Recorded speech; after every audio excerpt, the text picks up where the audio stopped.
Hola, Manolo. Y buenas tardes, Ofo. Platícanos un poco sobre los orígenes del barroco, Manolo. El barroco es un estilo literario y arquitectónico, también musical, del siglo XVII, pero sus orígenes se remontan a un siglo antes, más o menos, cuando Martín Lutero clava la puerta de una iglesia en Alemania, sus 95 famosas tesis. Él va con un escrito a mano, ¿no? Por él, 95 tesis, va con un martillo y unos clavos. Él es un monje alemán desconocido, bueno, era un teólogo importante, pero no era famoso, y hasta que hace esto, ¿no? Cuando hace esto, él pensaba que eso no iba a tener grandes consecuencias y desencadenó un proceso que se llama reforma y que también se llama protestantismo. La esencia de aquella protesta de Martín Lutero, a la que luego se sumaron otros como Calvino, por ejemplo, era la venta de indulgencias que practicaba mucho la Iglesia católica, apostólica y romana, etcétera, es decir, Roma, Vaticano. ¿Qué era esto? Bueno, esto era que si un señor o una señora cometía graves pecados, gravísimos, a lo largo de su vida y ya llegaba a una edad en que sabía que se iba a morir, tenía mucho dinero, entonces iba ahí al Vaticano o buscaba un cardenal, un obispo y le pagaba una suma enorme de dinero para que la iglesia la perdonara por sus pecados en la tierra. Entonces, claro, Martín Lutero lo que dice es que esto va contra la doctrina de Cristo, porque Cristo jamás cobró un centavo por perdonarle sus pecados a nadie. Y eso es una cosa que pertenece al cielo, no a la tierra. Esa es un poco la gran protesta, estoy resumiendo, claro, pero esa es la esencia de la protesta que inicia Martín Lutero. Por supuesto, en Roma pues se ponen muy molestos, ¿no? Con estas tesis y hay todo un debate teológico que se desarrolla parte de él en el 16 también, ¿no? Entonces, todo el siglo XVI. Ahí hay un debate teológico interesantísimo entre la Iglesia del Norte, que va a ser reformista protestante, ¿sí? Con líderes, pero el principal de todo es Martín Lutero, y abajo ya al sur, después de la mediodía francés, hacia España, Italia, Portugal, sobre todo Italia y España, va a estar allí el núcleo de lo que se va a llamar contrarreforma. O sea, la teoría opuesta. Es decir, ustedes los reformistas, ustedes los protestantes están equivocados. Y la venta de indulgencia está muy bien. Entonces, ahí hay un enfrentamiento de ideas, es un debate tremendo que también tiene como escenario protagónico el Concilio de Trento, que es donde la Iglesia católica se reúne para decidir qué van a hacer con estos protestantes del norte y con toda esta gente que se trae todo este lío con la venta de indulgencia, etcétera, etcétera, etcétera. El Concilio de Trento es realmente la contrarreforma y es el origen del estilo barroco. ¿Por qué? ¿Qué tiene que ver un estilo arquitectónico y musical y teatral y literario con la venta de indulgencia? Bueno, porque es que no solo la iglesia reformista estaba planteando el tema de la venta de indulgencia, en fin, la inmoralidad que eso significaba, ¿no? También estaba ya la iglesia reformista diciendo que por eso es que la iglesia de Roma tenía tanto dinero para gastárselo en tantos candelabros de oro, columnas de plata, miles de imágenes de santos doradas, toda esa riqueza que todavía hoy vas al Vaticano y la ves allí, ¿no? Que la iglesia católica, con toda esa venta de indulgencia tenía esta especie ¿cómo diríamos?, de exceso de imágenes. Por lo tanto, la iglesia protestante va a hacer todo lo contrario, es decir, va a tener paredes lisas, si acaso un crucifijo, ¿sí? El pastor hablando, la gente cantando, ese tipo de cosas, ¿no? A diferencia de la iglesia católica, donde hay una pompa y un lujo y una ostentación tremenda, incluso en la vestimenta ya de los mismos clérigos, ¿no? Incluso obispos, cardenales, y no hablemos del Papa con su tiara de oro y plata, y etcétera, y diamantes o rubíes y cosas incrustadas. Ahí es donde la Iglesia Católica, Roma y en el Concilio de Trento deciden que si a Roma no le gusta el caldo, pues le vamos a dar dos, si a los protestantes no les gusta el caldo, le vamos a dar 2 tazas. Es decir, ¿qué es lo que hace la Iglesia Católica? Pues recarga más todavía con más imágenes, con más santos, con más volutas, la arquitectura, y ese es el barroco, precisamente. Sí. El barroco es la respuesta estética a una ideología protestante que plantea que en realidad la casa de Dios no tiene que ser tan lujosa.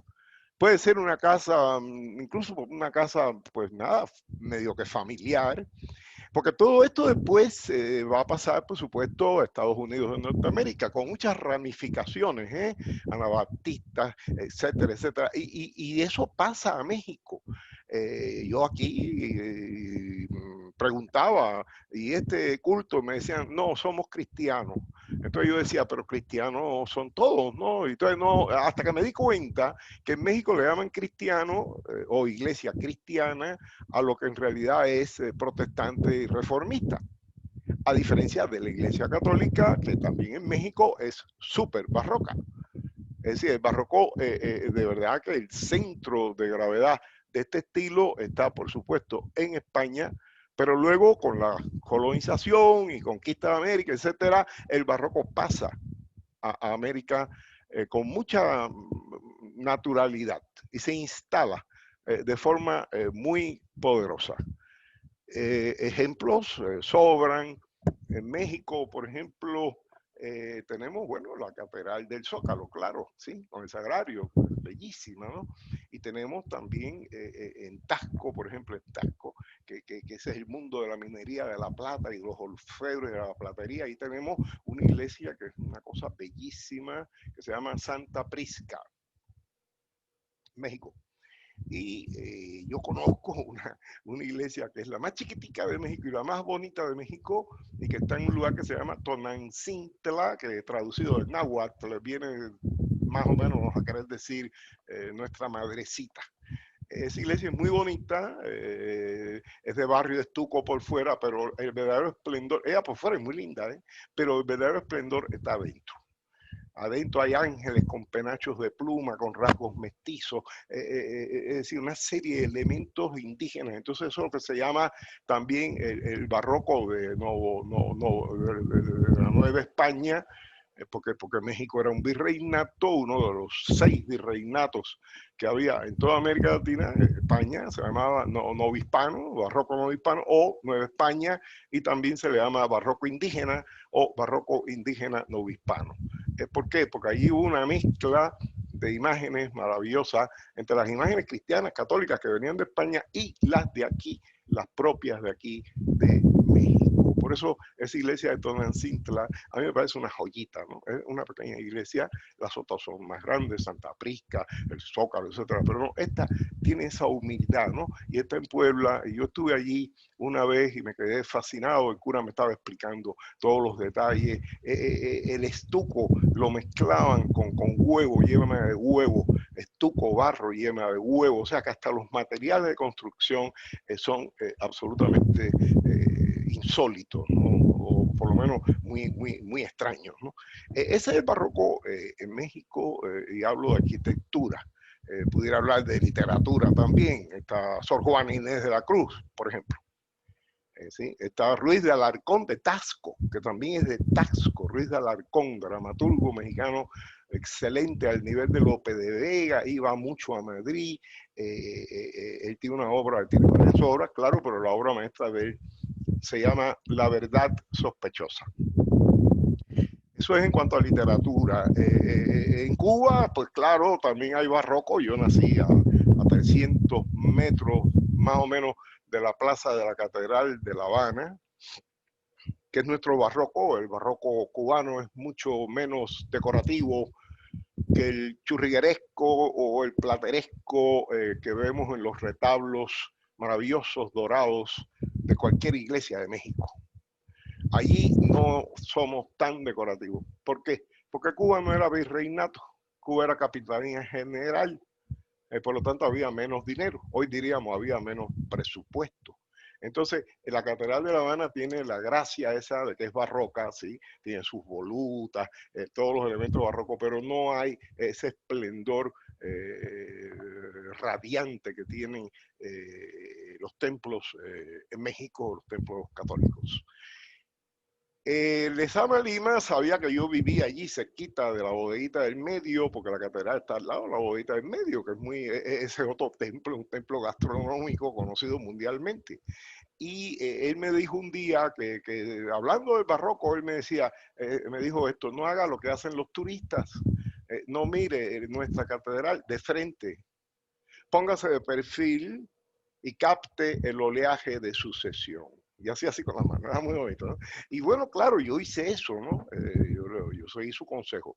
Y yo descubrí otra catedral, ¿sí? Descubrí otro ángulo de la catedral, que da el ángulo del barroco suave, sensual y voluptuoso cubano, que es en realidad el oleaje, porque hay que darse cuenta que La Habana es una ciudad marítima, portuaria. Entonces, y además, las piedras con las que está construida la Catedral de La Habana son piedras extraídas del mar, piedra conchífera. Se le llama conchífera, pues cuando la miras de cerca ves que hay una porosidad y te pones a fijarte y vas a descubrir ahí pequeños caracoles, pequeños organismos, incluso biológicos que están ahí incrustados en la piedra. Pues la piedra fue excavada allí en el litoral habanero, esa cosa que se llama las posetas, ¿no?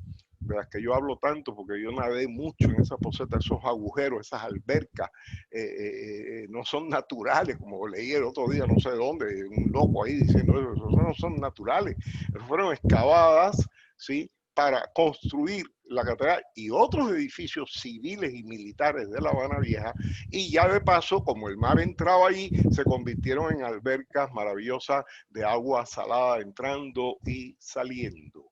De manera que ese es otro barroco, ¿no? El barroco cubano, está el barroco mexicano, ya hablé un poquito, y bueno, está el otro gran virreinato que es, por supuesto, Perú, ¿sí?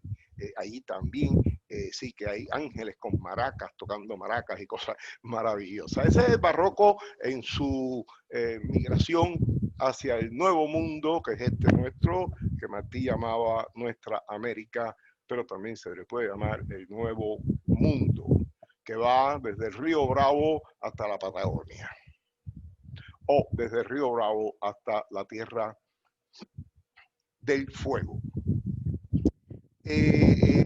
Por supuesto que en España estaban también los grandes literatos del barroco. Los dos principales son Góngora, poeta andaluz, y Quevedo, además se llevaban muy mal, siempre estaban dedicándose sonetos unos a otros, y era una batalla interesantísima cuando lees la poesía de Góngora y ves los ataques a Quevedo, y cuando lees la poesía de Quevedo diciéndole a Góngora que tiene nariz de camello y cosas, porque Góngora era medio narizón, ¿no? Entonces siempre se estaban burlando. ¿Cuál es la diferencia entre estos dos grandes poetas españoles dentro del barroco español? Bueno, uno es conceptista, es el caso de Quevedo, que se fija más en las ideas y en los conceptos, y el otro es culterano, es el caso de Góngora. ¿El culterano qué significa? Bueno, que se fija más en las formas, ¿no? En la morfología sintáctica del poema, ¿entiende? Y también el culterano recurre mucho a ejemplos de la mitología clásica grecolatina, cosa que Quevedo no hace tanto. Yo tuve la suerte de tener dos grandes maestros, que son los dos grandes exponentes del barroco literario cubano del siglo XX, y son José Lezama Lima, que es gongorino, de la línea gongorina, la línea más hermética, más oscura, ¿no? Y la línea más de Quevedo, que sería Alejo Carpentier. que por cierto no hace poesía, por eso mismo, porque a él lo que le interesa más es el desarrollo de ideas dentro de la novela barroca. De hecho, yo tengo una novela barroca mía, pseudo barroca, semi barroca, que es El Ruso, se llama así, es mi segunda novela, y yo la hice barroca, el estilo, ¿por qué? Porque el personaje, el escenario de la novela es precisamente toda la parte esa de la Catedral de La Habana, la bodeguita del medio, la calle Empedrado, la calle San Ignacio, y entonces como yo escogí ese escenario, y ese escenario es barroco por su arquitectura, barroco por su calle, por el trazado de las calles, y barroco también por el carácter de la gente, ¿sí? De la gente, la forma en que habla la gente, porque tú vas ahí a la vuelta del medio, y si hablas con los turistas y eso sí tú entiendes, pero si tú ves afuera 3 cubanos hablando y te acercas, a lo mejor entiendes solo el 60%, ¿entiendes? Porque tienen como que un metalenguaje que es un poco andaluz y que es por lo tanto medio barroco. Entonces yo hice esa novela barroca, fue la única que hice en la que ensayé un poco el estilo barroco y después no, después ya abandoné el estilo y ya tengo otra forma de escribir. En música, tenemos figuras enormes del barroco como Juan Sebastián Bach, ¿sí? Con sus fugas, sus contrapuntos, ¿sí? Y tenemos a Vivaldi con las estaciones, las 4 estaciones, ¿no?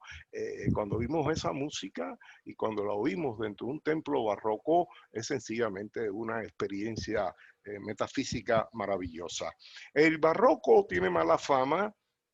Siempre se dice que es un estilo recargado, excesivamente decorativo. Y sí, es verdad, hay algo de verdad en esa afirmación, pero esa no es toda la verdad.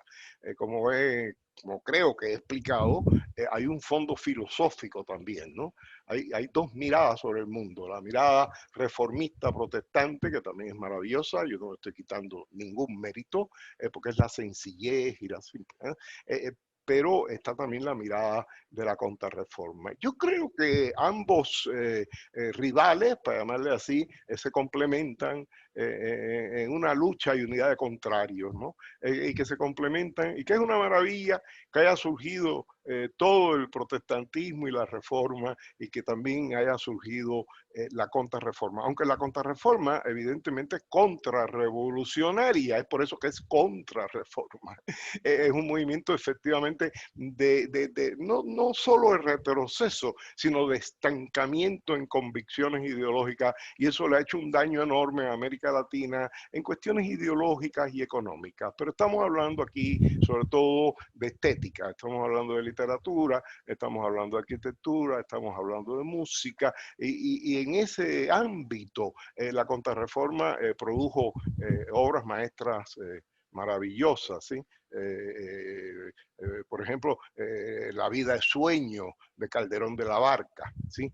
Gran dramaturgo español, es una maravilla, ¿no? Entonces hay que distinguir un poquitico eso, ¿no? Es decir, ¿qué es lo que la contrarreforma hizo de negativo y que todavía tiene repercusiones en América Latina? ¿Y qué es lo que hizo de positivo? Yo le llamo a eso discernir, ¿no? Es decir, hay que discernir, hay que estudiar las cosas así, de esa manera, es mi opinión. Es un tema que tú me planteas hoy, es un tema realmente complejo, porque también habría que estudiar pues las 95 tesis de Lutero, etcétera, pero en YouTube no tenemos tiempo para eso y yo solamente estoy haciendo esos pequeños apuntes. Hablé ya de el barroco literario mexicano, pero quiero mencionar un nombre de un escritor que yo conocí personalmente en París y después me lo encontré también en el Escorial, allá en España, y que es nada menos que el autor de José Trigo y Palinuro de México, en su última novela, Noticias del Imperio. Fernando del Paso. Fernando del Paso es una gloria de México y es un escritor barroco que falleció no hace mucho. Hay otros escritores barrocos importantes en América Latina, ya mencioné a Alejo Carpentier y a Lezama Lima, cubanos ambos, maestros y amigos míos. Pero hay otros también, sí, está por ejemplo en Brasil, Guimarães Rosa, en Paraguay está Augusto Roa Bastos, Es decir, América Latina acogió el barroco con total amor, pudiera decirse, y repito, esta es la parte buena de la contrarreforma y es la parte de la contrarreforma que a mí más me interesa, la parte estética. Yo creo que más o menos he abordado los puntos principales, Ofo, a menos que tú tengas alguna pregunta así muy puntual, algo que tú sientas que falta. No, está bien. Después podemos charlar un poco más a fondo sobre la contrarreforma. No has explicado el barroco. Bien, pues invitamos a la gente que vea a este video a suscribirse a tu canal. Ok, Muchas muchas gracias, gracias. Manolo. Buenas Bye. noches. Bye. Chao.